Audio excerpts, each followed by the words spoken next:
We heard a flavour of what Joe Biden would have talked about in his speech on Monday, and then he vacated the convention entirely, ceded it to the new nominee, who has done, we should just say, just such a remarkable job in resetting this race. This is a race now that really is very competitive. Kamala Harris has managed to claw back that deficit that Joe Biden saw in the polls, is now, according to basically all the polling averages out there, ahead.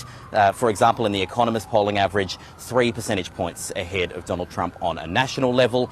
In the battleground states, is ahead or competitive in virtually all of them now.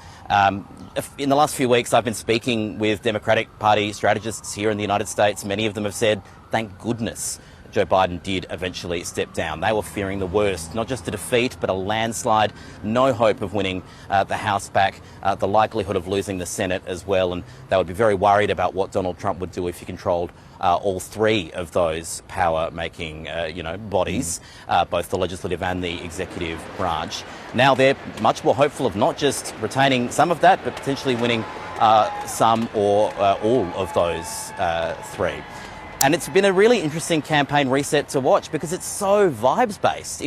It's been really tapping into the enthusiasm that Democrats had been so sorely lacking a month ago.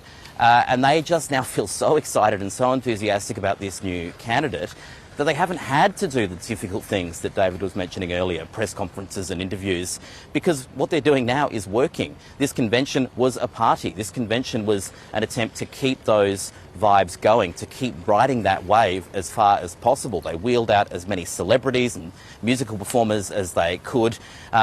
Sort of less star power today, we should say. I think they maybe wanted Kamala Harris to be the main attraction. Of course, a few big stars like Pink, for example, and the Chicks.